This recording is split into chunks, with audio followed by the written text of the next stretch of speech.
विभीषण ने ही नहीं, खुद मंदोदरी ने भी रावण को मारने में की थी राम की मदद। अद्भुत रामायण की कथा के अनुसार रावण एक विशाल सरोवर में साधुओं का रक्त एकत्र करता था।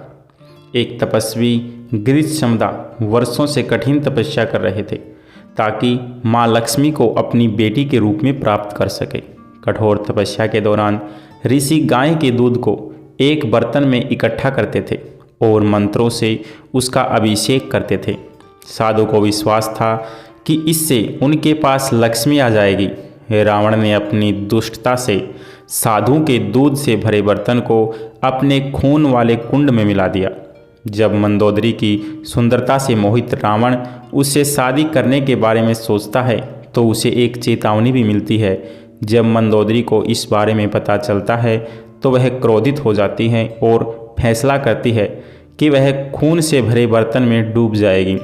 ऐसा माना जाता है कि भिक्षुओं के खून से भरा बर्तन किसी भी जहर से ज़्यादा जहरीला था। मंदोदरी ने आत्महत्या करने के इरादे से कुंड में छलांग लगा दी, लेकिन मरने के बजाय वह गर्भवती हो गई। इसका कारण कुंड में मिला दूध था। मंदोदरी का गुस्सा तब भी शांत नहीं हुआ। भावी संतान को कलंक मानकर कुरुक्षेत्र में जमीन में गाड़ दिया गया।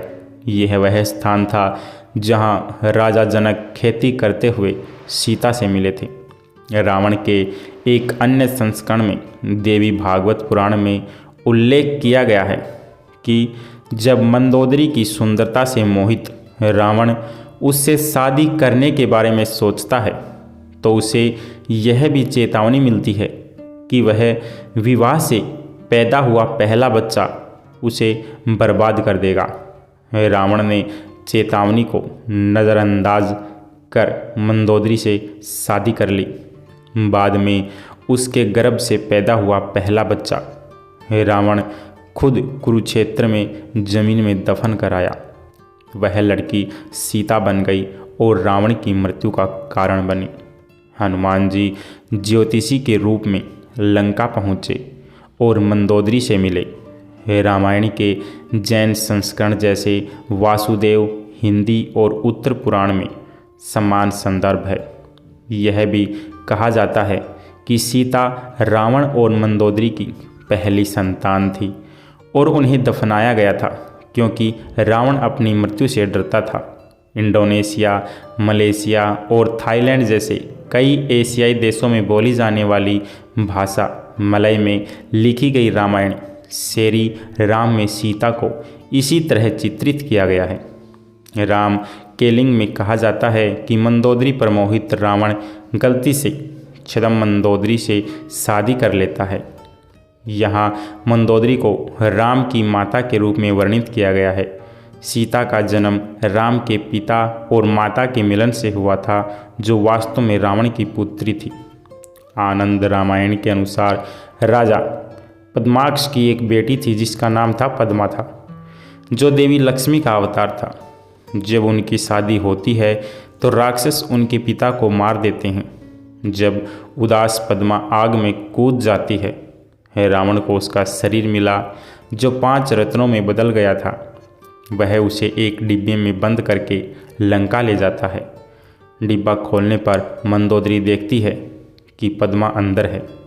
मंदोदरी अपने पति को संदूक को अपने पास से ले जाने की सलाह देती है। दूसरी ओर पद्मा रावण से क्रोधित होकर उसे श्राप देता है कि वह फिर से लंका लौट आएगी और उसकी मृत्यु का कारण बनेगी। भयभीत रावण ने जनक की नगरी में संदूक को दफना दिया, जबकि राजा जनक को सीता के रूप में पद्मा प्राप्त हुई। उनकी पत्नी मंदोदरी को भी रावण की हत्या का कारण माना जाता है। एक अन्य कहानी में उल्लेख है कि एक बार रावण, कुंभकर्ण और विभीषण सभी ने भगवान ब्रह्मा को प्रसन्न करने के लिए घोर तपस्या की थी। जब ब्रह्मा से वरदान मांगा तो रावण ने अमर होने का वरदान मांगा। अपनी समर्थता व्यक्त करते हुए ब्रह्मा ने वरदान दिया कि रावण को केवल एक तीर से मारा जा सकता है। वह बाण भी स्वयं ब्रह्मा ने रावण को सौंप दिया था। रावण ने अपने सिंहासन के पीछे वह तीर को छुपाया और केवल मंदोदरी को यह बात कही थी। राम रावण युद्ध के दौरान विभीषण भगवान राम से कह सकते थे कि रावण उनकी नाभि में तीर मारकर मर जाएगा, लेकिन वह नहीं जानता था कि तीर कहाँ है। यह जानने के लिए हनुमान ज्योतिषी के रूप में लंका पहुँचे और मंदोदरी से मिले। ज्योतिष के वास्तविक स्वरूप और उद्देश्य से अनजान मंदोदरी के मुंह से गलती से बाण का रहस्य निकल गया। इसके बाद हनुमान बाण लेकर राम के पास लौट आए और अगले दिन युद्ध के मैदान में रावण का वध कर दिया। जय श्री राम मेरे प्यारे दोस्तों, आपको यह कहानी कैसी लगी कमेंट बॉक्स में ज़रूर बताएं और आपके अपने चैनल हिंदी स्टोरी किंगडम्स को सब्सक्राइब करें ताकि आने वाली नई नई कहानियाँ आप तक पहुंच सकें। तब तक के लिए आप सभी का बहुत बहुत धन्यवाद। जय जय श्री राम।